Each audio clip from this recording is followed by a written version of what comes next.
30.5 tonne light ship mode. She's got 4,100 litres of diesel capacity, about 837 litres of water capacity. We're running about half tanks today, and we're running the MAN 1400 horsepower V12s. They're on a straight shaft. So I'm currently just cruising at 18.2 to 18.3 knots, and that's on 1600 revs. I'm just driving from the Flybridge because it's a sport fly. Why wouldn't you? It's lovely. This is the kind of thing you would do in weather like this. So I'm just going to roll you through the speed range, explain to you what I experience on the flat water. If you're interested in how she is in the ocean, follow the link and you'll see us in a separate video out there offshore on this very boat, which was filmed on another day, not on the same day, which hopefully you'll tell by the clouds. So 1600 revs, my fuel flow is just sitting on 110 aside there. I'm using the analog gauges, so they may not be exact because the digital ones are downstairs. Coming from 1600, we'll bump her up to 1800. Noise levels are really acceptable up here. You just have a quite pleasurable exhaust sound out the back. Vibrations, it's really nothing. It's what I would expect from a luxurious Princess, so it's quite comfortable. I do find they do sound insulation very well on these boats. So sitting just below, actually that's 1700 revs, and that's giving me 22.5 knots at 140 litres aside. So let's bring it up to 1800. Notable increase in sound with the engines, but not intrusive up here at the helm. And I'm getting 25 knots SOG, 25 knots. I'll just maintain that, and we're just gonna look to the side. We're gonna do a hard turn, reasonably hard pretty soon, go downwind so the drone can keep up with us. Sitting at that 25 knots SOG, that's 160 litres aside, and going through the turn. This is flat water, guys, so these should be pretty accurate numbers. The hull is clean as of about 2 or 3 weeks ago. Fresh prop speed, fresh anti-foul, so I do expect these numbers to be accurate, sort of real world conditions for you. So now I'm going to just step on the gas a little bit. Okay, coming from 1800 through to 1900, my trim tab settings, I've only got 1 bar on the tabs, just 1 bar there. So 26 knots. And climbing. Heel angle's acceptable. I do not have the Seakeeper on today deliberately because I want to see what that was like. 28 knots, good amount of feedback here actually. 28 knots. Fuel flow is at 210 litres. We are moving, sitting on 30 knots now. Now she's moving. Okay, I got a small boat up ahead, so I'm going to have to really rush through this. So I'm going to give you 2,100. Oh wow, feel the acceleration, feel the wind over the decks. 31, 32 knots. She's absolutely hauling right now. I've got wind over the decks, 33 knots, 2,100 revs, and giving me a fuel flow of 230 litres. Okay, that boat's going to be out of our way. Through some ferry wash at that speed, the boat takes it quite confidently. Now I'm going to go wide open throttle, couple more waves, and I'm just going to go wide open throttle there, 2,200, 2,300. Wow, 34, 35 knots. Wow, okay, so that's foot to the floor, through a couple little waves there, 36 knots and climbing, 2,300, 2,400, no trim tab, couple of waves just from starboard. I'm seeing 37 knots and a fuel flow of 280 litres. So let's back that off now that we're coming back into the exposed water.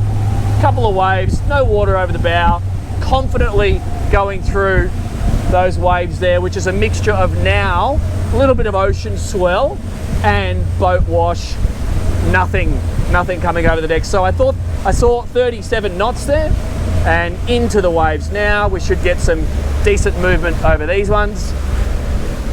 So if you were in true flat, properly trimmed early morning conditions, this is absolutely a 38 knot boat, considering what we just saw going through some ferry wash and a little bit of waves with some bounce back just there. So true to her name, she's definitely a sport yacht. That's a lot of fun, some real feedback, high fuel flow, at the highest speeds, but you only do that on little bursts and quite manageable at the normal speed. So keep watching. Let's head over to the marina and I'll give you a demonstration on that yacht controller pulling up to do a simulated pick up and drop off of some guests. Okay guys, so when you're using the yacht controller, make sure you get bow, bow, stern, stern, and then you just operate it like you would a regular throttle. So I've got throttle starboard right now, and I've got throttle port, and then I've got bow and stern thruster, left and right. Bow is the front, stern is the rear, and I'm just walking the boat in here. We've got a lot of torque with these motors, so you don't need to give it a lot, because if you were just staying in idle forward, I suspect you could do 5 to 7 knots speed on this boat. If you were just leaving it in forward, that's way too much speed if you are coming into a close quarters scenario. So as you can see, I've got really good visibility all the way down the side of the boat. I do have a blow off breeze at the moment, so I can actually start to engage my variable speed thrusters to just help control the momentum of the boat before the wind takes control of that. And I'm just coming in at about 3 knots speed there, and I'm going to give it some starboard aft in a second just to slow my momentum down. There we go, knock a couple of, that's probably about half a knot or so. There we go. So, as it might be obvious in that, the reverse thrust just gives you a lot more kick. So you can actually bring the boat in using the reversed thrust of the motor instead of the stern thruster. But just as an example, here we go. 3, 2, 1. You could easily stand here, walk around, help guests. You could even help with the shopping. It's that easy. And then once you're confident of all your guests are on, you can start to check that you're all clear. I'm just going to walk over to the other side there, because there we go. And just stay on those thrusters. Now I want you to just pay attention to how fast this boat moves when you do that. Now you can start to engage some reversed throttle, and she just wants to go. So the control on a boat like this is really quite epic. I'm just going to clear the dock here before we start any form of turn. So even if you weren't particularly familiar with big boat operation, and if you're coming out of, say, a 45 footer, I'm actually going to go with the wind. You could really get the hang of this. It's not a boat that's going to frighten you if you haven't done some big boat maneuvering before, because she is quite predictable. Okay.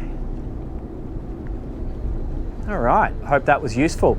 Keep watching, and we will be doing a very detailed walkthrough of this beautiful piece of kit shortly.